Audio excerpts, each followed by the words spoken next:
Just to set the record straight, Your Honor, I did not say 4. I mentioned 5. Ang dinig ko nga apat eh. Ang dinig Sorry. ko apat eh. 4. Yes, So 4. I don't know the number of versions you have, but you do admit that several versions or explanations were given, not For the same for the fund. same expense. There were different justifications.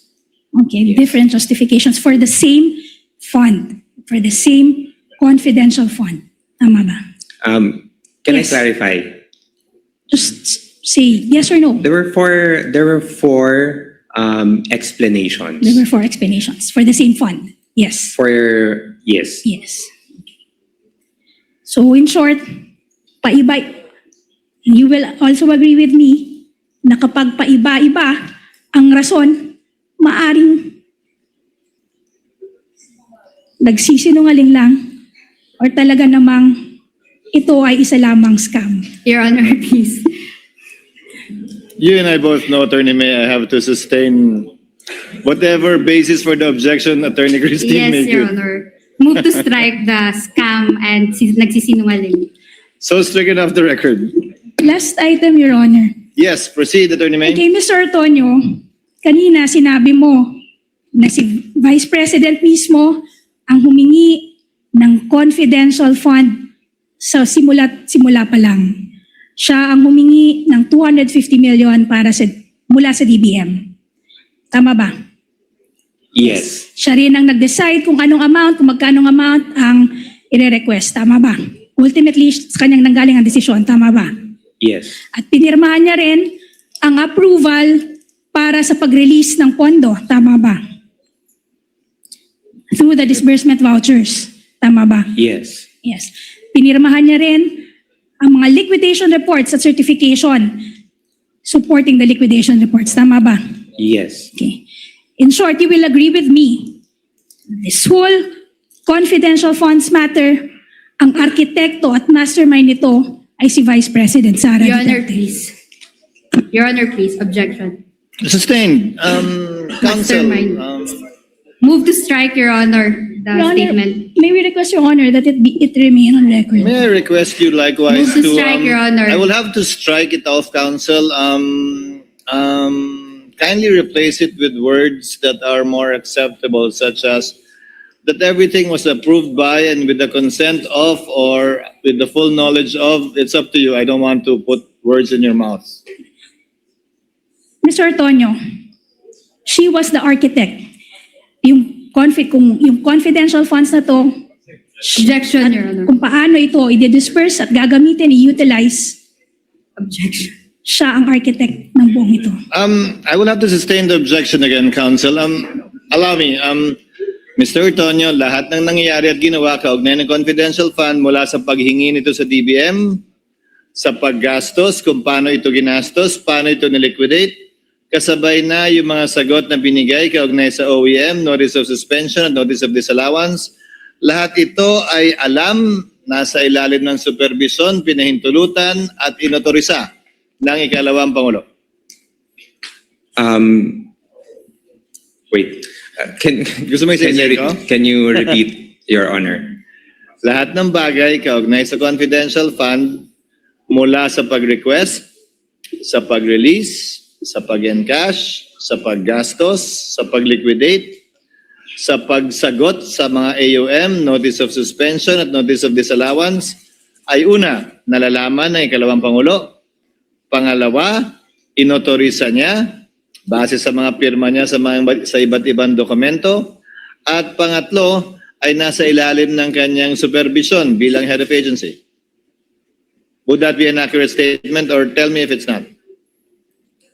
Based on my understanding, sir, and based on what I know, sir, yes, the Vice President knows about the confidential activities and how it is being implemented.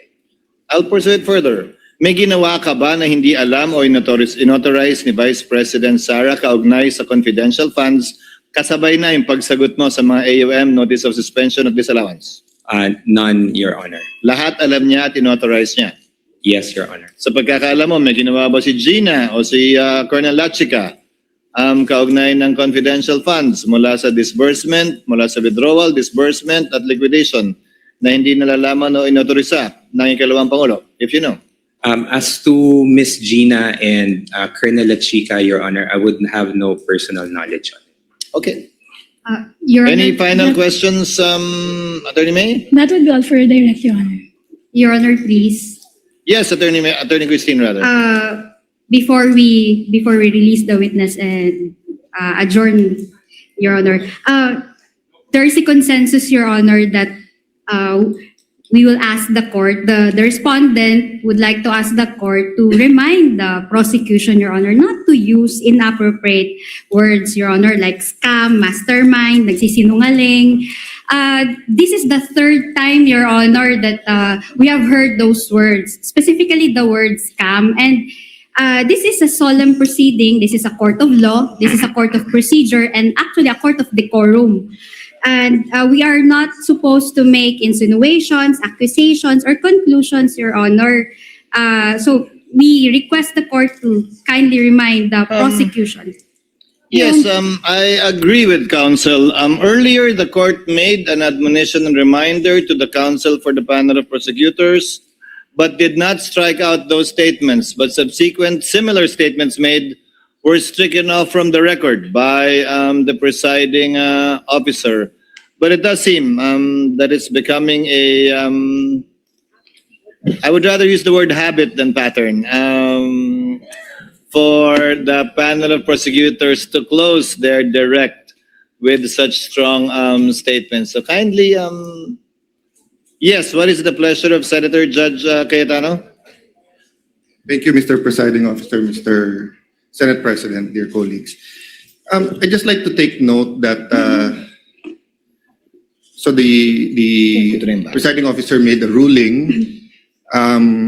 We all know the intention and the duties of the prosecution. We admire your passion in trying to prove your allegations, but we're also all aware that the medium is the message. So during the time of radio and even TV, you make that statement and then it is stricken off the record. It's forgotten. There's no, if I can use the word, mind conditioning. And in fact, when I first became a senator in 2007, talagang hahanapin mo talaga yung records. That's why even here, kapag ka may disagreements and medyo nadala ng emotion, pinapa-strike off the record. At pagka sa labas ng Senate nangyari, naghahamunan ng, you say that here, para magsagutan tayo. So the problem nga with coming up with words, especially, and this is for both sides and even for the senator judges, when we use certain words that can be, sa Tagalog, bansag. Binansagan mo na na scam o scammer, binansagan mo na nagnakaw, etc. So I personally, I don't mind if you use words that is already in your pleadings or in your articles of impeachment. But of course, it still should come from the witness unless you can frame it in a way that it's not only the dignity of the court. I'm just saying, let's all be aware that when we say it, even if we say withdrawn or even, both sides, kahit sabihin mong withdrawn na to, kahit sabihin mong nice try, etc. We know that that's for the cameras, not just for the court. Diba? Kasi kaming 24, whether we watch it here, we watch it in our cell phone, we watch it inside, kami magde-decide. But we all know we're also trying to convince you, not we.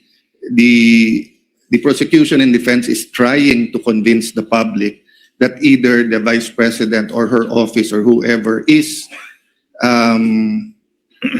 guilty or innocent. So, yun lang, let's be circumspect without pointing fingers to anyone, both sides. Dahil nga, kapag may certain word na may not only negative but may emotional attachment, magba-viral na yan. And it will really affect the integrity not only of the court but of the decision sa huli. Diba? So, I just like to agree with you and emphasize na, you know, in the future, if you say that nagkamali, let's not kid each other. No? Kahit kami mga senator judges, nagkakamali din kami.